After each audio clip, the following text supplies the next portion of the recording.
let's do the Week 10 hot read, second half of the season. We're 2-0 today. We got that Chiefs win this morning, hit the Thursday night under.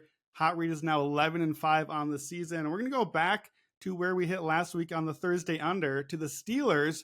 I'm going to take the Steelers minus 2.5 against the Packers this week. Back to the well, minus 2.5. Steelers are at home. That basically is pricing these teams as equals on a neutral field. I don't buy it. There's going to be a time to fade Pittsburgh that we all know they're not as good as their 5-3 record, but this is not that time. The Steelers are better than the Packers. Neither offense is good. We know that. Packers, though, 20 points or below in 6 straight games now. Since that opener against the Bears when they kind of threw us off the scent, right? 17.5 points a game since that opener. They beat the Rams. Hooray. They beat Brett Rippon.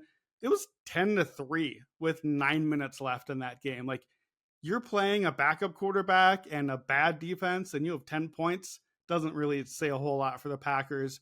Green Bay actually entered this weekend 31st in DVOA defensively and overall over the last month. So this is not a hot team. They kind of looked the part today.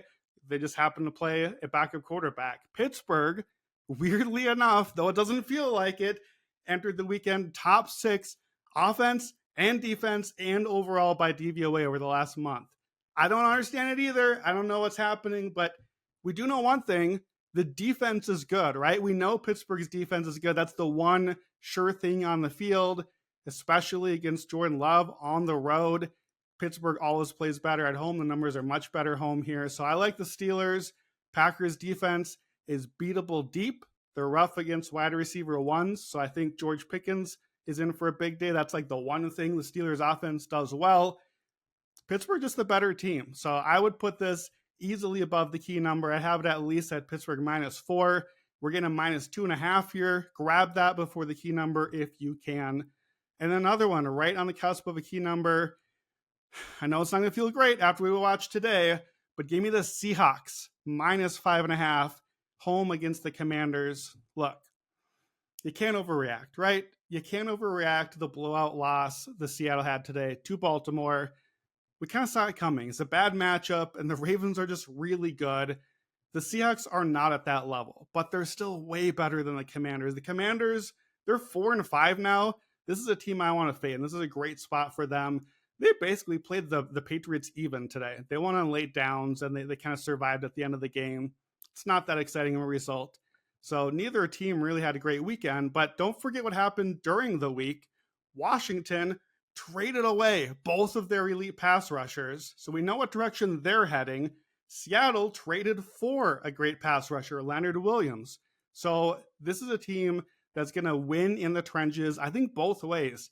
Seattle's line can win against Washington missing their guys now, and Seattle pass rush is going to get home. They're going to sack Sam Howell. We know that he eats sacks week after week.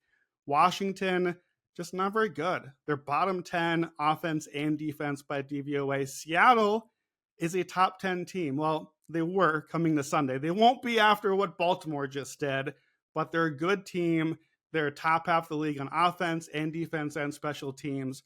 Washington has been the worst defense in football over the last month. And honestly, I think this could be a get-right spot for Seattle. Shane Waldron's offense has been really good this season. Washington's corners are beatable, and now you got to face DK Metcalf, Tyler Lockett, Jackson Smith, and Jigba. Really, Seattle's moved the ball pretty well. The one thing they've struggled with is in those key moments, third down, red zone. Those are kind of random over time. This could be the sort of game where they convert a couple of those, they get right, put up a big number, and they might do to Washington what just happened to them today by Baltimore. So I think this could get away from Washington. All but one of their losses have failed to cover this number. All but one of Seattle's wins have covered this number. And then a couple trends for you here. You know, we all have the trends. Pete Carroll, after a loss, 47, 29, and 4 against the spread, 62%. And you're going to love this one.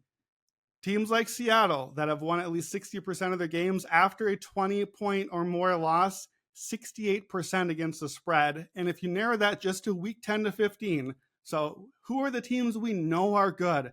Guys, we know Seattle is good. We know they're playing good football. They just didn't today. Teams with a 60-plus win percentage after 20-point loss, just in those weeks 10 to 15, 39-6 against the spread in the last couple decades, 87% hit rate. Seattle's going to add to that number. So I think there's blowout potential here. I want to grab this before the key number, 6 minus 5.5 if you can. And I think, honestly, this should be above 7. I'll probably play some alternates as well and look for a possible blowout here. So Week 10 hot reads. Seattle Seahawks, minus 5.5. Pittsburgh Steelers, minus 2.5. That is your Week 10 hot read.